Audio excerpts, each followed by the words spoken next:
সব খেলা সেরা বাঙালির তুমিই ফুটবল। ফুটবলের প্রতি বাঙালির ভালোবাসাটা চিরন্তন। আর তাই সুদূর কাতারে অনুষ্ঠিত হওয়া সেই ফুটবলের বিশ্বকাপের আজ এসে পৌঁছেছে বাংলাতেও। বিশ্বকাপ ফুটবল উপলক্ষে সাজো সাজো রব বিশ্বজুড়ে।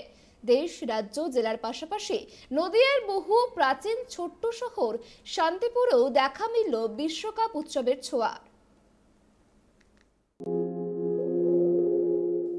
আজ থেকে বিশ্বকাপ ফুটবল শুরু। সারা বিশ্বের ক্রীড়াপ্রেমী মানুষজন কাঁপছেন ফুটবল জ্বরে। এবার ফিফা র্যাঙ্কিংয়ে বিশ্বের 1 নম্বর টিম ব্রাজিল। কিন্তু গত 20 বছর এক্সপেকটেশন পূর্ণ হয়নি। এছাড়াও ইংল্যান্ড গুরুত্বপূর্ণ ভূমিকায় থাকতে পারে। চোট আঘাতের জন্য ফ্রান্স কিছুটা ব্যাকফুটে। বেলজিয়ামের গোল্ডেন জেনারেশন এবারে শেষ চান্স। ডেনমার্ককে ডার্ক হর্স বলা যায়। পর্তুগাল সেমিতে উঠলেও অবাক হওয়ার কিছু নেই। আর্জেন্টিনাও এবার বেশ ভালোভাবে প্রস্তুত। এই প্রথম জার্মানিকে প্রথম সারিতে রাখতে নারাজ ক্রীড়া বিশেষজ্ঞরা। রাত জাগা, আবেগের বিস্ফোরণ, পাড়ায় পাড়ায় প্রিয় দলের পতাকা, এসবেই কলকাতা তথা গোটা বাংলা মেতে উঠেছে। কারণ বাঙালির প্রিয়তম খেলা ফুটবল। ফিফা দ্বারা আয়োজিত চতুর্বার্ষিক আন্তর্জাতিক ফুটবল প্রতিযোগিতা ফিফা বিশ্বকাপের 22তম আসরের চূড়ান্ত পর্ব, যেখানে আন্তর্জাতিক ফুটবল সংস্থা ফিফার অন্তর্ভুক্ত 32টি জাতীয় ফুটবল দল প্রতিযোগিতা করবে। এই আসরের মাধ্যমে প্রথমবারের মতো ফিফা বিশ্বকাপ আরব বিশ্বের কোনো দেশে অনুষ্ঠিত হবে। এছাড়াও দক্ষিণ কোরিয়া এবং জাপানে 2002 ফিফা বিশ্বকাপের পর এটি এশিয়ায় অনুষ্ঠিত দ্বিতীয় ফিফা বিশ্বকাপ। এটি 32টি দলের অংশগ্রহণে আয়োজিত ফিফা বিশ্বকাপের সর্বশেষ আসর। মার্কিন যুক্তরাষ্ট্র, মেক্সিকো এবং কানাডায় অনুষ্ঠিত 2026 সালের আসর হতে 48 দলের সমন্বয়ে ফিফা বিশ্বকাপ অনুষ্ঠিত হবে। কাতারের তীব্র গ্রীষ্মকালীন উত্তাপের কারণে এই আসরটি 2022 সালের 20 নভেম্বর হতে 18 ডিসেম্বর পর্যন্ত কাতারের 5টি শহরের 8টি মাঠে অনুষ্ঠিত হবে, যার ফলে এটি মে, জুন অথবা জুলাই মাসে অনুষ্ঠিত না হওয়া এবং উত্তর শরৎকালে অনুষ্ঠিত প্রথম আসর হয়েছে। এটি প্রায় 29 দিনের সময়সীমা ধার্য করা হয়েছে।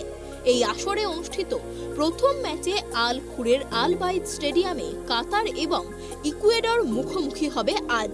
সেই উপলক্ষে সারা দেশ থেকে 60,000 ক্রীড়াপ্রেমী মানুষ চলেছে মরুভূমি ফুটবলের স্বর্গরাজ্য দেখতে। বাকিরাও জায়ান্ট স্ক্রিনে টিভির সামনে প্রতীক্ষায় থাকবেন। নদিয়ার শান্তিপুর পৌরসভার উদ্যোগে সুবিশাল জায়ান্ট স্ক্রিনের মাধ্যমে জনসাধারণকে খেলা দেখানোর ব্যবস্থা করা হয়েছে। চেয়ারম্যান সুব্রত ঘোষ জানান, যেহেতু ব্যস্ততম রাস্তা তাই বসার কোনো ব্যবস্থা করা হয়নি। তবে ফাইনাল পর্যন্ত প্রতিদিন খেলা দেখতে পারবেন সকলেই। বিশ্বকাপ খেলা শুরু হচ্ছে।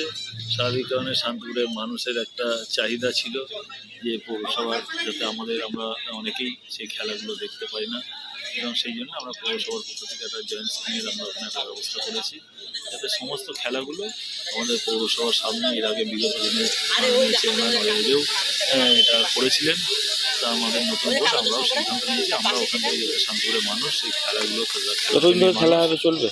হ্যাঁ, যে কদিন খেলা হবে আমরা সেখান থেকে আমাদের এই খেলাগুলোকে আমরা চালাবো, যাতে শান্তিপুরের মানুষ এই খেলাগুলো দেখতে পারে।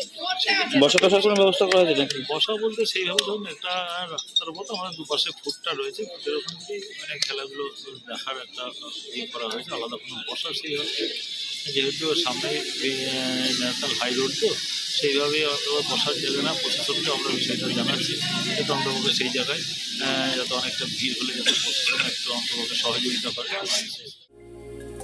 শান্তিপুর শ্যামবাজার যুবক সংঘের পরিচালনায় সমগ্র পাড়া ফ্লেক্স, ব্যানার, হোর্ডিংয়ে সেজে উঠেছে। ক্লাবের মধ্যেই পল্লীবাসীদের খেলা দেখানোর ব্যবস্থা।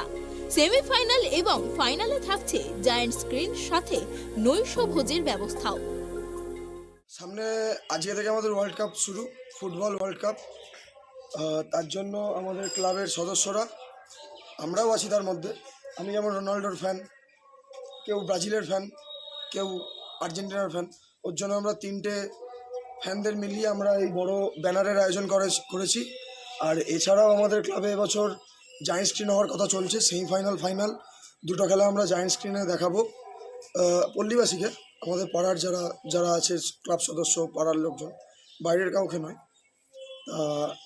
এই এছাড়া আমাদের ক্লাবে খাওয়া দাওয়ার আয়োজন করা হয়েছে, নিজেদের মধ্যে আমরা খাওয়া দাওয়ার আয়োজন করেছি, পিকনিকের আয়োজন করেছি সেটা কবে? সেমিফাইনাল, ফাইনালে। আর খেলা দেখার ব্যবস্থা কি প্রতিদিনই থাকছে? আর খেলা দেখার ব্যবস্থা এমনি ক্লাবে প্রতিদিনই থাকছে, কিন্তু জায়ান্ট স্ক্রিনটা হচ্ছে সেমিফাইনাল, ফাইনাল। আচ্ছা, আর বাদ বাকি দিন এমনি মানে কথাবার্তা চলছে, এখনো ঠিক হয়নি, তবে আশা করা যায় হয়ে যাবে। এই হোর্ডিং তিনটে হোর্ডিং 3টে লাগানো হয়েছে, এরপরেও আরও হোর্ডিং আসছে, আমরা আরও লাগাবো। ফ্ল্যাগ আসছে, ফ্ল্যাগ লাগাবো। অনেক কাজ বাকি আছে, আমাদের এখনো কাজ কিছুই কমপ্লিট হয়নি। সেটা কি শুধু ক্লাবের মধ্যে না অন্য না, কোথাও? ক্লাবের মধ্যেও হবে, রাস্তাতে হবে, পাড়ার রাস্তাতে, রোড এন্ডে দেবো না। হুম।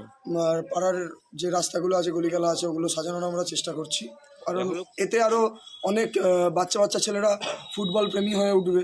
কারণ আমাদের তো দিনে দিনে খেলাধুলার মানে মান কমে যাচ্ছে, দিনে দিনে বাচ্চারা ফোনের দিকে চলে যাচ্ছে, খেলাধুলার প্রতি আর ন্যাক থাকছে না।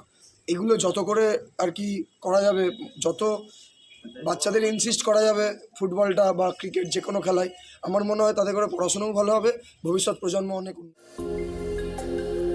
অবশেষে 4 বছরের অপেক্ষার ইতি। আবারও সারা বিশ্ব ডুবে যাবে ফুটবলে। মেসি, রোনাল্ডো নাকি নেইমার, কথার লড়াইয়ে চায়ের কাপে ঝড় তুলবেন সমর্থকরা। তবে বিশ্বকাপের সেরার মুকুট কার মাথায় ওঠে তা দেখতেই অধীর অপেক্ষায় বঙ্গবাসী। নদিয়া থেকে মলয় দের রিপোর্ট, ট্র্যাক টিভি।